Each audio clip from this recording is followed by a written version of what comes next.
Je voulais vous parler de lecture à voix haute et de cerveau, vous montrer un peu comment effectivement, qu'est-ce que ça produit dans le cerveau humain de lire, et puis les spécificités de la lecture à voix haute, qu'est-ce qu'on peut en dire du point de vue d'un neuroscientifique qui regarde ça avec aussi tout ce qu'on a dit tout à l'heure, c'est-à-dire le plaisir de lire, et cet enjeu effectivement que la lecture reste un plaisir dans un pays où effectivement il y a des difficultés spécifiques d'apprentissage de la lecture, notamment pour les enfants qui viennent de milieux sociaux défavorisés. C'est aussi un des enjeux de notre laboratoire, c'est d'essayer de voir comment on peut essayer de les aider, et la lecture à voix haute peut être une stratégie, et je vais essayer de vous montrer ce qu'on essaye de faire au laboratoire. Bon, très rapidement, je voulais revenir sur le langage, sur cette fabuleux outil culturel qui nous permet, à partir de 20 à 50 phonèmes, c'est-à-dire le son du langage, de finalement, par la combinatoire formidable du langage, de produire une infinité de mots, une infinité de sens. La combinaison de ces phonèmes, ça produit tous les mots du langage, c'est-à-dire 60 000 à 100 000 mots. Ça va évidemment être différent d'une culture à une autre, mais on voit qu'à partir de 20 à 50 phonèmes, finalement, on peut produire tous ces sons, tous ces mots fabuleux qu'on utilise quand on les lit à voix haute. Et puis, finalement, on a un nombre limité de symboles visuels, 20 à 40 lettres, qui peuvent être combinés pour produire tous les graphèmes correspondant à tous les phonèmes. Donc on voit que c'est finalement une infinie combinatoire qui nous permet finalement cette puissance et cette abstraction aussi du langage par rapport à la réalité. Je voulais finir, et je finirai sur une phrase de Jean Piaget, justement, qui dit ça très bien, mais sans penser forcément à la lecture. Et puis, cette dernière idée, c'est qu'apprendre à lire, ça nécessite finalement d'apprendre très explicitement, en un premier temps, l'association entre les graphèmes et les phonèmes. Et apprendre à lire à voix haute, c'est aussi faire ça. C'est tout d'un coup associer finalement la façon dont on écrit les sons de la langue au son de la langue. Et le faire à voix haute, c'est aussi un formidable outil pour apprendre cela. Alors la prochaine, je voulais simplement vous montrer ce qui se passe finalement quand on apprend à lire. Au début, évidemment, l'apprentissage de lecture se passe dans une interaction de tutelle avec quelqu'un qui nous apprend à faire cette association entre graphèmes et phonèmes. Je ne vais pas du tout rentrer dans les problématiques de stratégie d'apprentissage de la lecture, ce n'est pas mon propos du tout, mais c'est simplement vous dire que voilà, il y a une première étape où on apprend le décodage, et puis en fait, il y a une deuxième étape, et c'est ça aussi qui est absolument fabuleux dans la lecture, c'est qu'à un moment, on auto-apprend à lire. C'est-à-dire qu'en fait, chaque fois qu'on lit un mot, chaque fois que notre cerveau décode un mot, chaque fois qu'il accède au sens d'un mot, il auto-apprend finalement la lecture. Et donc il y a un enjeu à lire, il y a un enjeu à maintenir le plaisir de lire, parce que plus on lit, plus on devient un lecteur expert. Et être un lecteur expert, c'est compliqué. C'est pas pour rien, ça prend 4 à 5 ans finalement de transformer notre cerveau pour qu'il devienne un cerveau lecteur. Et c'est effectivement le premier quasiment outil culturel qu'on va acquérir au cours de notre vie, et c'est sans doute le fondement de l'apprentissage de tous les outils culturels. Et donc il y a un enjeu finalement à apprendre à lire, à auto-apprendre à lire, et donc avoir le plaisir de la lecture. Et finalement, lire à haute voix, c'est aussi prendre du plaisir à lire. Puisque la première chose qu'on fait, c'est qu'on nous raconte des histoires. Puis après, on nous lit des histoires. Donc finalement, c'est l'oralité qui va fonder notre rapport à la lecture. Donc plus de 70 000 mots. Alors c'est le And the Half-Blood Prince. Donc c'est moi, je ne les ai pas lus, les Harry Potter, donc je ne sais pas lequel c'est en français.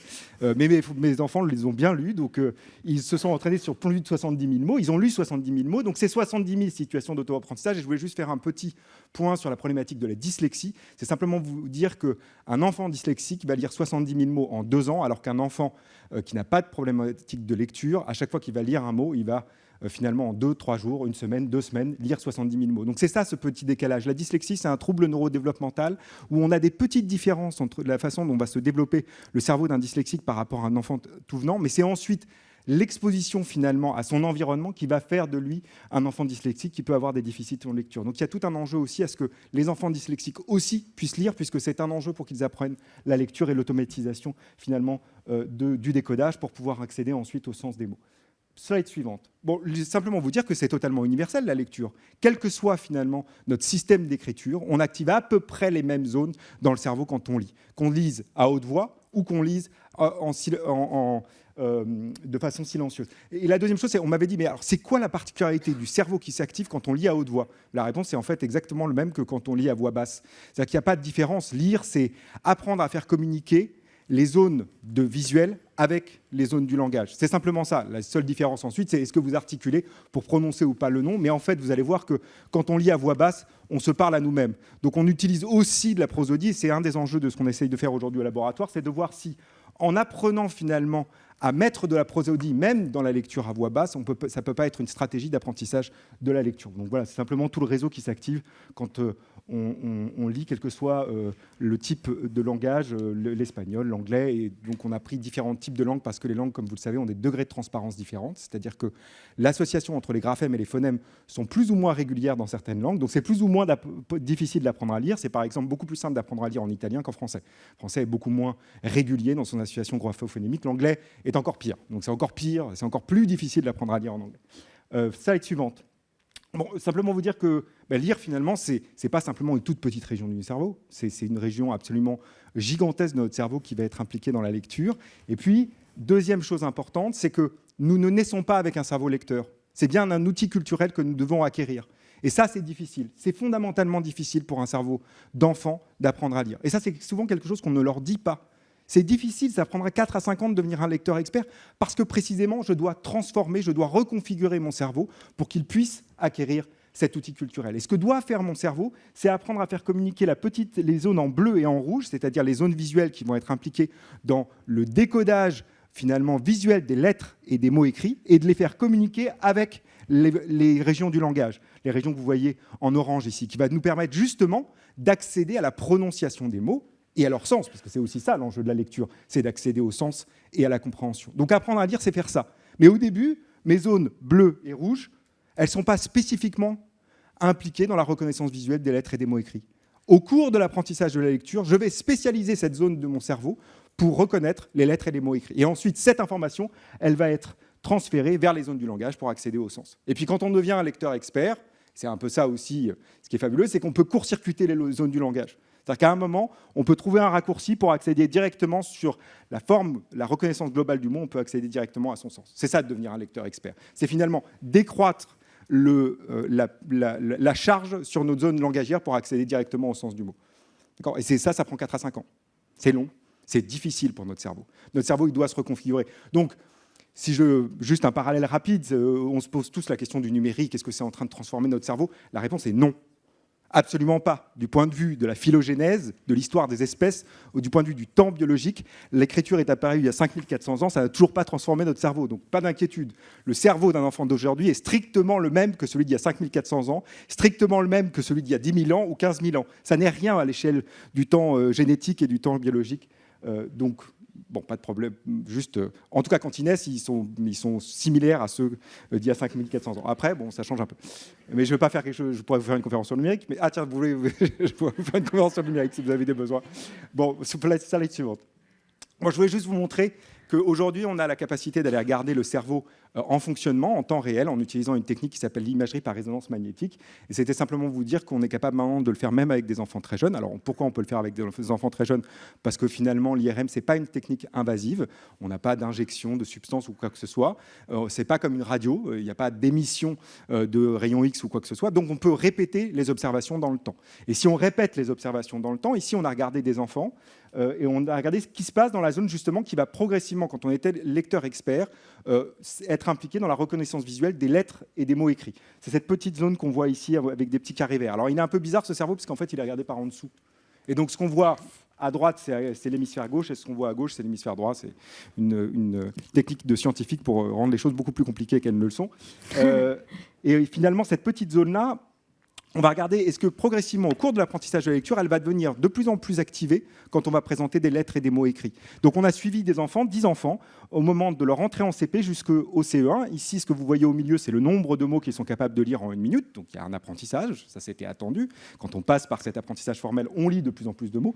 Et ce que vous voyez à droite, c'est représenté, alors c'est un cerveau un peu bizarre, là c'est une autre façon de représenter le cerveau, c'est vous prenez le cerveau, c'est un objet tridimensionnel, et c'était comme si c'était une pâte à pain, je vais l'écrabouiller avec mon rouleau à pâtisserie, et donc j'ai aplati mon cerveau complètement, et je vais aller regarder dans cette petite zone qui est représentée par une petite flèche verte, et ce qu'on voit ici, ce qui est représenté, c'est le cerveau qui répond à des lettres à 53 jours après le début de l'entrée en CP, 130 jours, 200 jours, 270 jours. Et ce qu'on voit, c'est que progressivement, le cerveau va se spécialiser pour la reconnaissance des lettres et des mots écrits. Donc c'est ça, apprendre à lire. C'est finalement, progressivement, coopter des zones de notre cerveau pour prendre en charge certains processus qui sont importants pour cet outil culturel. Slide suivant. Bon, simplement vous dire qu'en fait, apprendre à lire, c'est très basé sur le langage. Donc, quand on pose la question de la lecture à haute voix, le langage et la lecture, c'est finalement deux choses extrêmement corrélées et intercorrélées. C'est un peu l'ensemble de ces petites ficelles qui sont liées les unes aux autres. Alors, évidemment, il y a l'enjeu d'apprendre à faire du décodage, mais il y a aussi l'enjeu de connaître les mots. Et ce qu'on sait effectivement, c'est que plus vous avez de mots dans votre vocabulaire en maternelle, plus vous avez de chances de bien apprendre à lire et d'être un bon lecteur. Donc, il y a un vrai enjeu pour la maternelle de savoir comment on arrive à développer le vocabulaire des enfants. Et je voulais juste vous montrer ce qui se passe en fonction du niveau socio-économique. Ah non, revenez en arrière. Oups. Qui se passe en fonction du niveau socio-économique des familles. Ici, c'est le nombre de mots, le nombre en millions de mots adressés à chaque enfant en fonction du milieu socio-économique dont il est issu. En jaune, vous avez les professions supérieures, enfin cadre et CSP+, on va dire. En vert, vous avez les ouvriers, puis en bleu, vous avez plutôt les enfants qui sont dans les familles qui reçoivent de l'aide sociale. Et ce qu'on voit effectivement, c'est que le nombre de mots auxquels ils vont être exposés à 48 mois, hein, donc c'est très très jeune, c'est plus de 50 millions dans les familles favorisées et c'est 10 millions dans les familles défavorisées. C'est ça hein, l'effet du milieu socio-économique sur l'apprentissage de la lecture. C'est finalement le nombre de mots auxquels l'enfant est exposé et donc le nombre de mots qu'il a dans son vocabulaire à 36 mois, 1100 mots pour les CSP+, 525 mots pour les familles, pour les enfants qui viennent de familles défavorisées. Évidemment, c'est en moyenne, hein, et il y a des familles qui sont très différentes de ce point de vue-là. Je ne suis pas du tout en train de caricaturer les choses, mais c'est simplement quand on regarde en moyenne, c'est ça l'effet du niveau socio-économique sur les apprentissages futurs de l'enfant. Je vais passer les deux prochaines slides, parce que sinon, je n'aurai absolument pas le temps de vous dire tout ce que je voulais vous dire. Vous m'avez demandé un peu, mais finalement, la lecture à haute voix, j'en ai pas beaucoup parlé. Mais si, en fait, je ne fais que ça. Je ne vous parle que de la lecture à haute voix depuis tout à l'heure, parce que tout ce que je vous ai montré, par exemple, sur l'activation dans le cerveau, en fait, ce sont des études qui sont basées sur la lecture à haute voix. On demande toujours à l'enfant de lire à haute voix quand il est dans cette grosse machine. Donc le réseau que je vous ai montré, en fait, c'est le réseau de la lecture à haute voix. Donc c'est en fait celle qu'on a aujourd'hui dans nos laboratoires. C'était simplement pour vous montrer cette étude qui est intéressante, qui est le lien finalement entre la qualité de la lecture à haute voix et les capacités de compréhension du texte. Et ce qu'on voit, c'est qu'effectivement, il y a un lien direct. Plus vous lisez bien à haute voix, plus vous comprenez bien le texte. C'est-à-dire que la prosodie, c'est un vrai levier pour la compréhension du texte. Et ce qu'on voit, c'est que les enfants qui, en CM1, CM2, ont une prosodie quand ils lisent le texte qui est la plus proche de celle qu'on observe chez l'adulte lecteur expert, sont ceux qui comprennent le mieux le texte. Donc il y a un vrai enjeu, c'est-à-dire que mieux on lit à haute voix, plus on travaille la prosodie du texte, plus on comprend le texte. Alors pour l'instant, c'est purement corrélationnel, c'est-à-dire qu'on sait que ceux qui lisent le mieux, c'est ceux qui ont la meilleure prosodie quand ils lisent à haute voix. Et tout l'enjeu de ce qu'on essaye de faire aujourd'hui au laboratoire, c'est de se poser la question finalement de se dire qu'est-ce qui se passe si on demande à l'enfant d'imaginer la prosodie du texte quand il est en train de lire à voix basse? Est-ce que ça va l'aider à comprendre le texte? Donc on en est là, c'est-à-dire qu'on cherche la relation de causalité, la relation pédagogique qui nous permettrait de dire mais voilà un levier pédagogique extrêmement puissant, on va leur demander d'imaginer la prosodie des textes, on va leur apprendre finalement à la prosodie des textes comme un moyen de les aider à comprendre le texte. Et je vais juste passer la slide suivante. Il y a une recherche qui a été faite, non, la slide suivante, là vous... Parfait. Il y a une étude qui a été faite que j'ai trouvée récente, qui a été faite mais chez l'adulte. Et donc tout l'enjeu, c'est effectivement simplement de vous montrer que quand on demande à des adultes de lire des phrases à haute voix, soit effectivement en ayant avant essayé d'imaginer dans leur tête la prosodie de la phrase, ils lisent ces phrases plus rapidement qu'elles aient du sens ou qu'elles n'aient pas de sens. Donc il y a un vrai enjeu finalement à se dire, on travaille sur la prosodie du texte comme un moyen d'accéder à la compréhension du texte. Je ne sais plus où j'en suis. Hop, slide suivante. Oui, simplement vous dire à quoi ça sert finalement d'apprendre à lire, parce qu'on pourrait se dire bon bah lire c'est accéder à la compréhension et puis on s'arrêterait là. Mais en fait lire c'est aussi développer plein d'autres compétences. Quand on apprend à lire, c'est pas simplement apprendre à lire, c'est des lettres, des graphèmes, des phonèmes, du décodage phonologique. Il y a plein d'autres processus qui sont impliqués dans la lecture. Lire, c'est aussi accéder à la compréhension, mais c'est aussi entraîner son système attentionnel, c'est aussi apprendre finalement, quand on essaye d'accéder à la compréhension, il faut qu'on retienne les informations qui sont au début du paragraphe pour comprendre la fin du paragraphe. Tout ça, c'est des mécanismes transversaux qui sont impliqués dans absolument tous les apprentissages. Donc quand on apprend à lire, quand on maîtrise la lecture, c'est finalement une entrée dans tous les autres apprentissages, dans l'acquisition de tous les autres outils culturels. Et donc, c'est un des enjeux de ce qu'on fait au laboratoire aujourd'hui, slide suivante, c'est de se dire, mais finalement, quand on apprend à lire, on entraîne aussi tous ces processus que j'ai montrés en rouge, qui sont des processus qui sont fondamentaux pour tous les autres apprentissages. Et ça explique pourquoi, notamment, slide suivante, Quand on apprend à lire, on sait que ça va avoir des effets sur un certain nombre de compétences transverses, dont notre capacité de mémoire de travail. Notre mémoire de travail, c'est typiquement celle que vous utilisez quand vous activez un certain nombre d'informations et que vous manipulez ces informations en vue de la résolution d'un problème. Parfois, on n'a pas toujours une feuille et un stylo à côté de nous, et donc on a besoin d'activer des informations, d'utiliser et de manipuler ces informations en vue de la résolution d'un problème. C'est typiquement ce qu'on peut faire, par exemple, dans du calcul mental. Et on sait qu'effectivement, apprendre à lire, ça développe ce type de compétences. Slide suivante. Et là, finalement, la littératie, alors la numératie, je vais la laisser de côté, c'est pour tout à l'heure, mais on sait que la littératie, ça a des conséquences au-delà du cadre scolaire. Ceux qui ont une mauvaise littératie ont 20 à 40% plus de chances de sortir du système éducatif à 16 ans, ont le moins bon niveau d'emploi à plein temps de leur classe d'âge et ont 2 fois plus de chances d'être au chômage. Donc il y a un enjeu. Il y a un vrai enjeu à bien apprendre à lire. Et peut-être que bien apprendre à lire, ça passe aussi par bien apprendre à lire à haute voix, parce que la prosodie, ça peut être un vrai, finalement, levier pour accéder à la compréhension des textes, ce qui est quand même l'enjeu. C'est-à-dire que faire du décollage, c'est très bien, mais en fait, ce qu'on veut, c'est quand même qu'ils comprennent les textes qu'ils lisent, parce que c'est ça, effectivement, le caractère puissant de la lecture. Slide suivante. Bon, c'était simplement pour vous montrer que, typiquement, quand vous savez bien lire, vous êtes généralement meilleur en littératie scientifique. Et ça, c'est aussi un enjeu. On voit que la littératie scientifique est un peu un souci dans notre pays de temps en temps. Je vous renvoie à la crise, où je ne suis pas tout à fait sûr que le monde politique ait tout à fait compris ce que c'était qu'une courbe exponentielle, et qui, de façon répétée, pour chacune des vagues, on dit « mais il ne se passe rien dans les 3 premières semaines, tout va bien se passer ». Peut-être qu'il faut qu'ils apprennent à lire.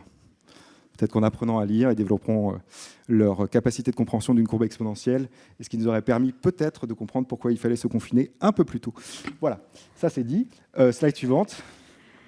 Bon, et puis lire de la fiction, ça a aussi des effets très concrets sur nos capacités qu'on appelle socio-émotionnelles. Vous savez que c'est un des grands enjeux aujourd'hui, c'est de développer ce type de compétences, parce qu'on sait qu'elles sont probablement celles qui nous permettent d'être des citoyens adaptés au monde d'aujourd'hui, et peut-être ceux qui trouveront les solutions pour les grands défis du monde de demain. Et c'était simplement pour montrer cette petite